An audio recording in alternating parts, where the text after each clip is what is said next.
மணியண்ணா, எனக்கு ஒரு டவுட்டு கேட்கட்டா? இருக்கீங்களா? ஃபஸ்ட்டு சொல்லுங்கள்.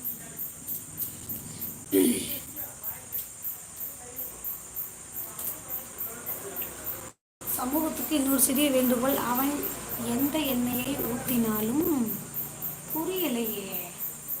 சமூக சமூகத்துக்கு சொல்லுங்க சொல்லுங்க சொல்லுங்க சொல்லுங்க.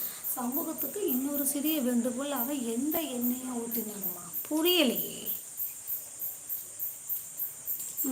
வந்து புல்லட் இருக்கா? புல்லட் வண்டி ஓட்டுவீங்களா? புல்லட் இருந்துச்சுன்னா அப்படியே மாதம் ஒரு வீடியோ எடுத்து உங்கள் யூடியூப்பில் ஷார்ட்ஸில் போட்டுவிடுங்க. Enfield, Royal Enfield.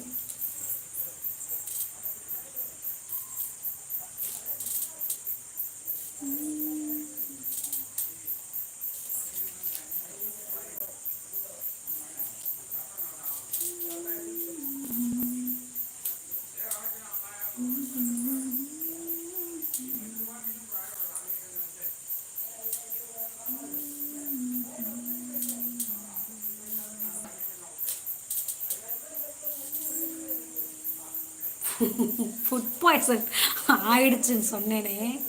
ரவா தோசைக்கு ஃபுட் பாய்சன் அப்படின்னு கேட்டிங்கல்ல, அதற்கு சொன்னேன். ஓ, நான் எப்போ கேட்டதுக்கு எப்போ பதில்? நான் கேட்டு போகிறேன் 10 நிமிஷம் இருக்கும். ரவா தோசையில் அப்படி ஒரு விஷயம் இருக்கா? இல்லை, மாவு ரொம்ப புளிச்சிருந்துச்சுன்னா, ரொம்ப பழைய மாவாக இருந்தால் ஃபுட் பாய்சன் ஆகும். அப்படியா? போட்டுடலாம். ஓகே, போட்டுடுங்க. உங்களுக்கு சூப்பராக இருக்கும் அந்த மாதிரி வீடியோஸ்லாம் போட்டிங்கன்னா, மேட்சாக இருக்கும்.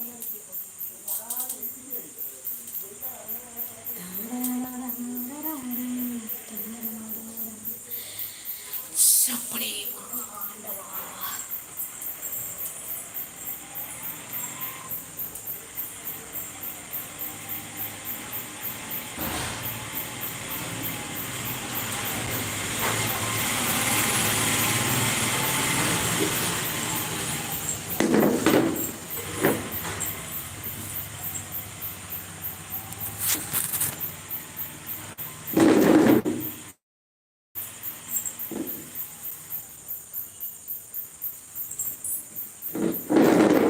எனக்கு நீங்கள் பேசுனது கேட்ட பிறகு தான் உங்களுக்கு நான் பதில் சொல்ல முடியும். அப்படியா? அவ்வளோ லேட்டாக கேட்குதா?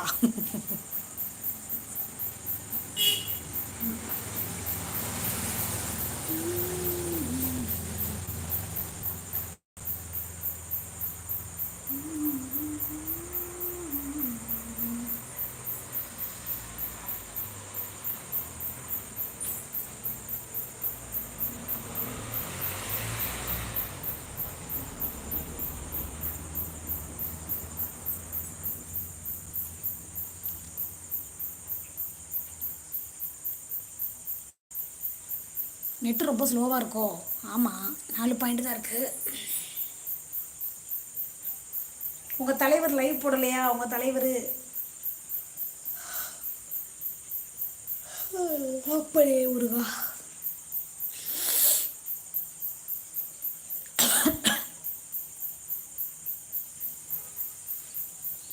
ஐயோ அடியாட்டே கண்ணை பார்த்து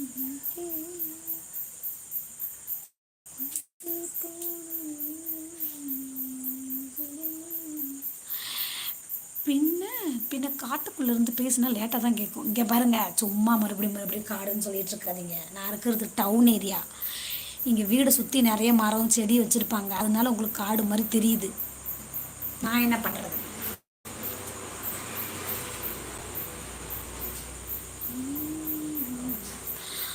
அந்த பேய் படத்தின் ஊஞ்சல் இப்படி தான். ஐயோ,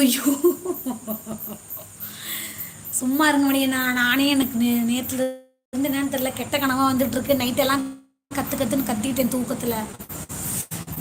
நீங்கள் வேற சும்மா பேய் சொல்லிட்டு இருக்கீங்க. நான் ரொம்ப பயந்த சுபாவம் ஆல்ரெடி. கம்முன்றுங்க. சும்மா பேய் படுத்துக்கேன். அப்புறம் இந்த ஊஞ்சலில் உட்காரும் போதெல்லாம் எனக்கு அப்புறம் அதான் ஞாபகம் வரும்.